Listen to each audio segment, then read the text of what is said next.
Orang yang dia fikir bahawa bila kita makan minum tu hanya untuk tubuh badan kita saja.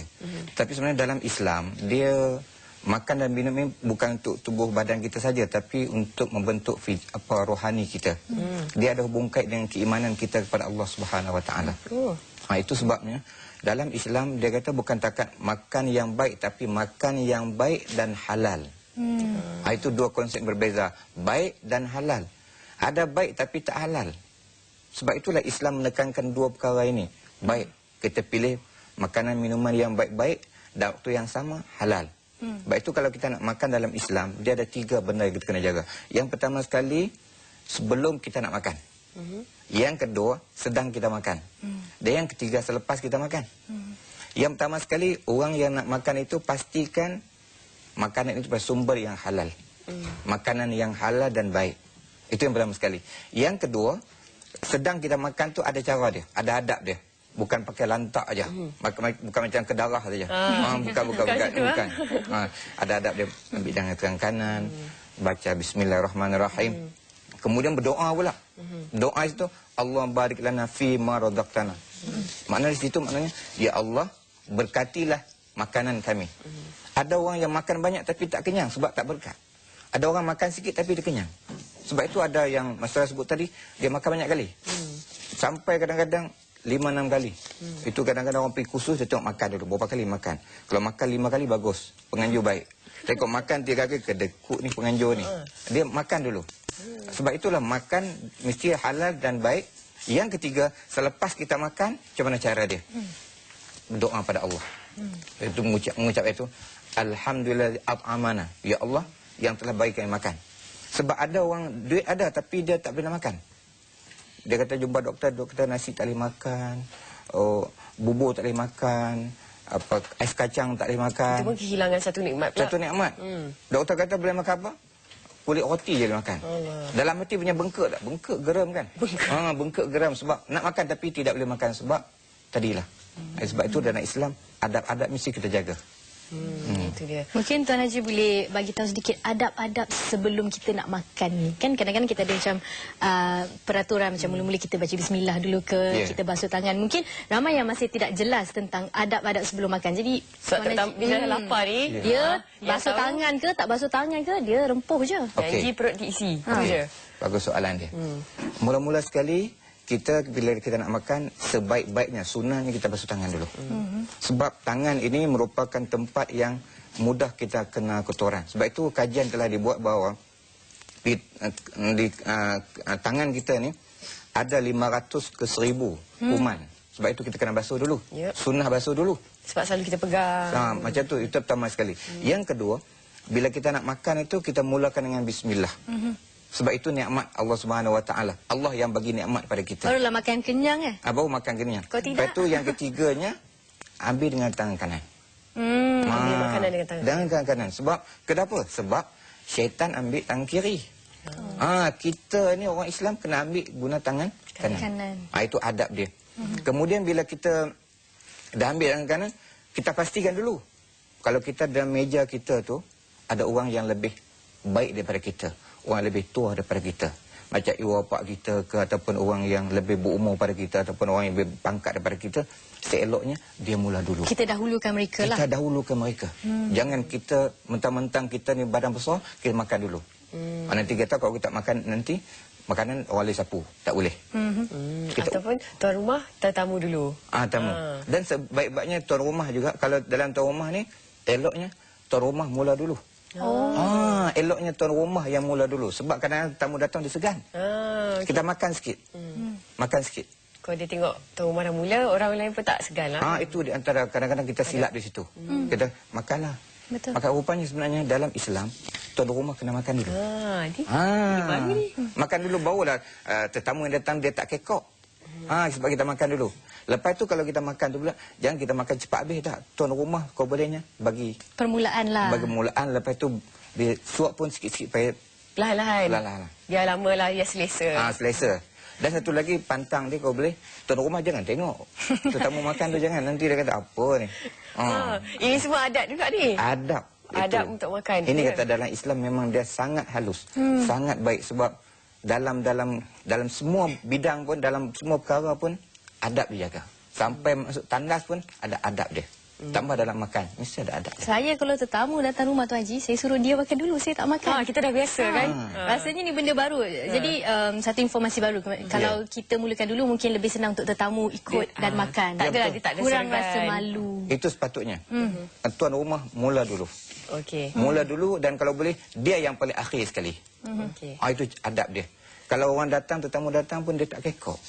Okey, dalam Islam saya pasti semua tahu berhenti makan sebelum kenyang. Ini ketika makan. Tadi kita bincang sebelum. Okey, ketika makan mungkin ramai yang kita biasa dengar tapi dia tak faham je konsep ni. Sebab apa? Kalau ikutkan saya pun macam bila agaknya yang kita nak berhenti? Kalau nak ikutkan kenyang, daripada mula kita tak kenyang. Jadi sebenarnya apa yang dimaksudkan berhenti makan sebelum kenyang? Okey. Ini Nabi yang sebut. Nabi sebut ni kita kena faham bahawa bila Nabi sebut wama yantiqu anil hawa. Nabi tak bercakap berdasarkan hawa nafsu dia, tapi wahyu daripada Allah Subhanahu Wa Taala. Nabi ini bila dia sebut dan sahabat tanya, dia kata kami satu kaum yang tak makan melainkan kami lapar. Nabi makan bila dia lapar. Kemudian bila dia makan tidak kenyang. Maksudnya berhenti sebelum kenyang. Itu yang kita ada sendawa kan.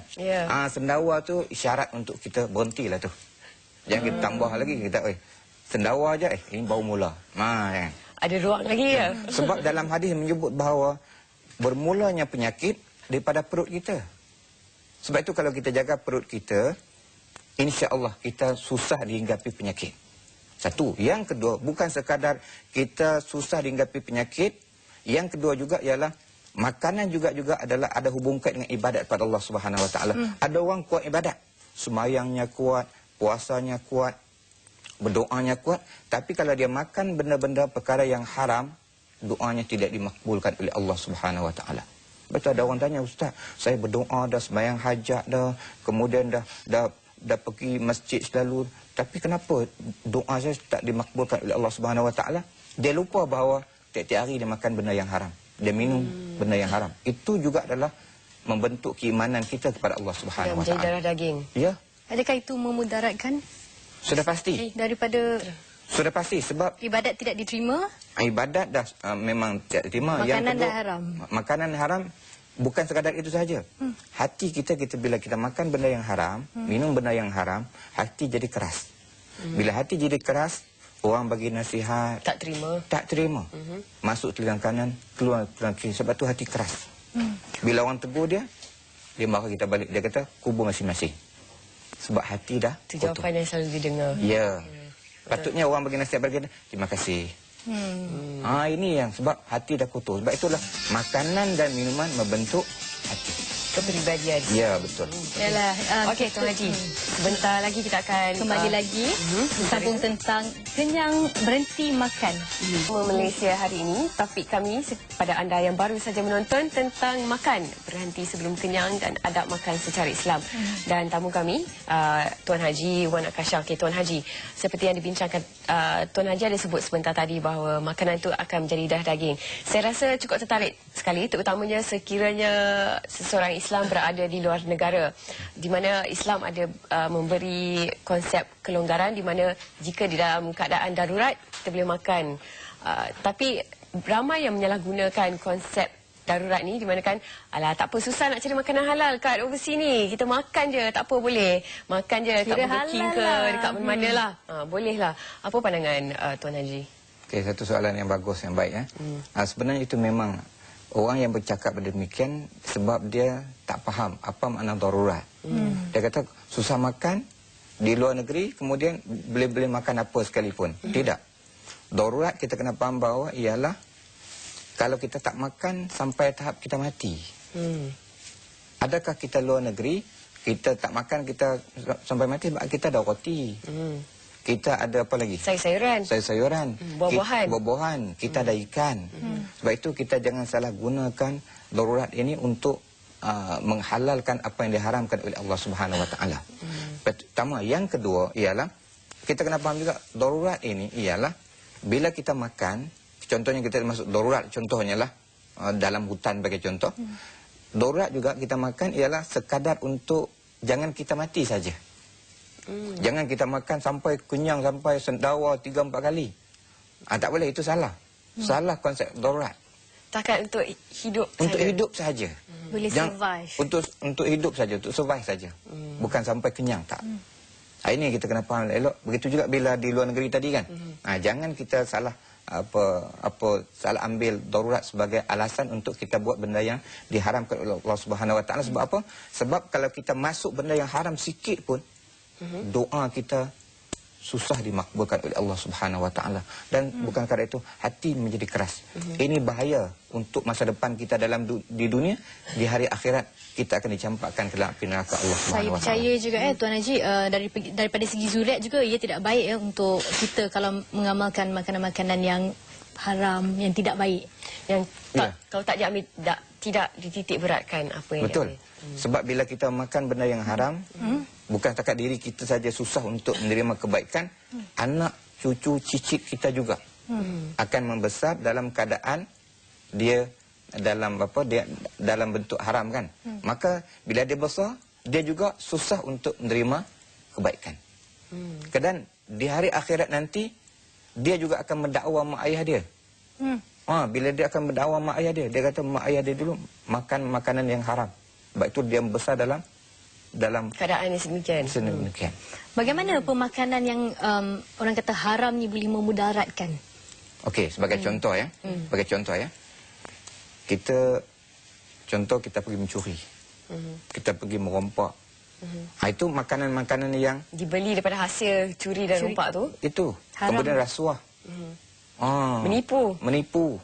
Itu tak boleh. Walaupun kita lapar, tapi bukan itu caranya. Islam tak ajar macam tu. Contoh macam ni senang lah. Ada orang nak pergi Mekah. Dia duit tak ada. Dia pergi rompak bank. Boleh tak boleh? Mana boleh? Tak boleh. Sama juga dalam kita nak makan. Kita lapar. Kita pergi curi makanan orang lain. Tak boleh.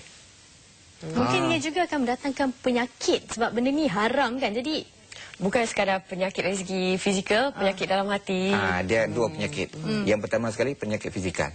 Macam-macam penyakit yang ada. Yang kedua ialah, yang lebih berat sekali ialah penyakit hati. Bila hati ni keras, dia bukan menderita dalam dunia tau. Tapi sampai hari akhirat. Sebab itulah orang yang ada makan makanan yang haram, hatinya keras, dia tengok orang lain susah, jadi senang hati tau. Dia senang hati, dia tengok jiran dia susah, dia seronok aja. Tapi kalau jiran dia seronok, dia pula susah hati. Dia tidur tak lena. Sebab hatinya kotor. Dia bersumber daripada makanan yang tak halal tadi. Itu dia. baik Tuan Haji. Jadi Rasulullah sendiri dalam adab pemakanan dia mengamalkan 1/3 daripada perut, air dan udara. Macam manakah kita ni sebagai manusia ataupun menjadikan Nabi itu sebagai contoh pemakanan yang dia ambil ni yang baik untuk kita?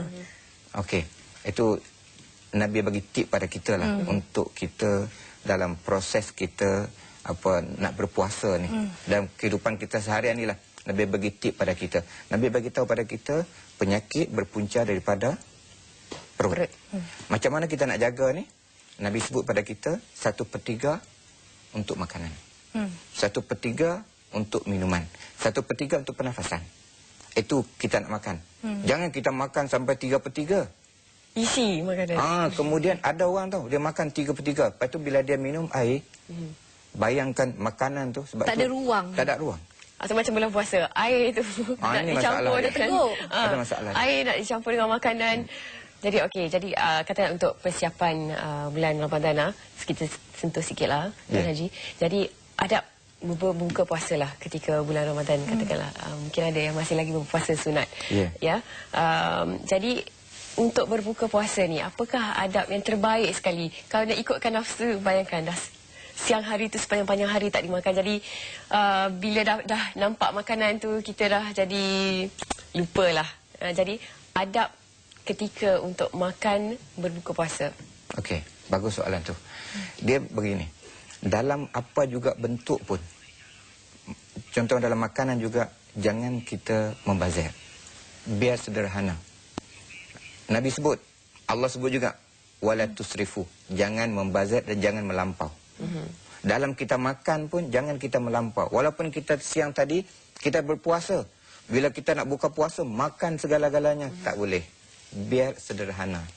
Sebab kalau kita makan banyak, konsep ataupun falsafah puasa tadi ni tak dapat membentuk diri kita.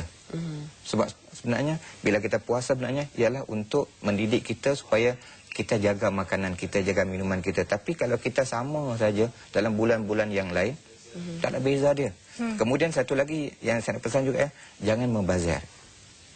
Contohnya kalau kita RM50, kita pergi pasar Ramadan. Bayangkan RM50 itu kita sedang lapar, nafsu kita belilah. Semua nak beli. Mahal pun tak apa. Tak apa. Ayam percik lah. Semua nak beli. Sampai 10 jari ni penuh dengan makanan dan minuman. Alhamdulillah 10 jari kalau 12, 15 penuh juga. Ini ya kita kena kawan nafsu kita. Okey, Tuan Haji, kita ada pemanggil untuk soalan tayar. Halo. Puan Hello. Marina di talian. Ya, halo. Apa khabar Puan Marina? Ya, Teruskan baik, soalan. Alhamdulillah. Teruskan soalan. Okey. Assalamualaikum, Ustaz. Waalaikumsalam. Kalau kita rasa kita pernah terambil makanan yang tak halal, macam junk food ke apa kan, masa kita kecil ke apa, so macam mana cara kita nak macam bersihkan jasmani kita ni lah daripada benda-benda yang tak halal yang pernah kita terambil dulu tak sengaja tu. Okey, terima kasih. Okey, terima kasih. Okey, pengambilan makanan tanpa disedari pasti ada pernah berlaku, kita tak tahu. Jadi bagaimana caranya untuk membersihkan balik rohani dan jasmani agaknya? Okey. Caranya ialah yang pertama sekali kita kena bertaubat. Taubat kepada Allah Subhanahu Wa Taala, minta ampun. Bila kita minta ampun, bila kita dah minta ampun pada Allah Subhanahu Wa Taala, kita bertaubat kepada Allah Subhanahu Wa Taala. Dan apa pengisian taubat kita? Banyakkan amalan. Kemudian waktu sama berjaga-jaga. Bila kita berjaga-jaga, insya-Allah. Sebab orang yang ada keimanan kepada Allah Subhanahu Wa Taala, sebenarnya iman itu dia ada roh tau. Dia ada roh dia betul. Kalau kita nampak ataupun kita ada was-was, iman itu kata dia akan bisik dalam diri kita, jangan makan. Sebab itulah benda-benda syubhat ni, orang yang kuat keimanannya pada Allah, dia jauhkan. Sebab iman tu dia ada cahaya. Dia dapat macam kita contoh macam kita kata, macam kita tangan kita sentuh benda panas, automatik dia akan tarik balik. Sama juga kalau kita iman kita kuat pada Allah, kita boleh merasai ataupun kita ada terangsang refleksi daripada iman kita, benar ni tak baik kita makan. Sebab itu jawapan tadi banyak bertaubat pada Allah, dan selepas itu banyakkan berzikir dan seterusnya berhati-hati selepas ini. Itu dia. Okey. Terima kasih Tuan Haji. Jadi pengambilan makanan tu dalam bahasa Inggeris tu, kita dah biasa nak what you eat is what you are, kan? Jadi dalam Islam juga begitu juga, apa yang kita makan tu adalah diri kita dari segi peribadi dan juga fizikal. Jadi nasihat Tuan Haji yang terakhirlah kepada Mungkin ada penonton. Cara untuk mendisiplinkan diri ke? Ya. Sangat cepat. Okey. Yang pertama sekali, kalau boleh, bila kita nak makan, biar kita lapar dulu. Bawa ada nikmat. Yang kedua, pastikan yang kita makan bersumber yang halal. Dan baik. InsyaAllah kalau ini kita jaga, kita ikut sunnah Rasulullah SAW. Dan akhir sekali, kalau boleh, apa juga dalam hidup kita, makan, minum kan, ikutlah sunnah Nabi. Baru kita dapat pahala dan ibadat Allah Subhanahu Wa Taala. Itulah disiplin-disiplin yang terbaik yang boleh diikuti. Sebenarnya dalam apa pun yang kita lakukan, bersederhana itu penting ya Tuan Haji? Ya, betul. Terima kasih kepada Tuan Haji kerana sudi bersama kami pagi-pagi Jumaat ni, Tuan Haji. Tuan Haji Wan Akasha Wan Abdul Hamid, terima kasih. Okey, seterusnya kita nak ke Studio A untuk Buletin Pagi. Pada pagi ini kita lihat bersama siapa di Studio A di sana, Buletin Pagi. Zubair. Selamat pagi Zubair. Selamat pagi kepada Mastura dan juga Farah dan juga Ustaz Wan Akasha sekali.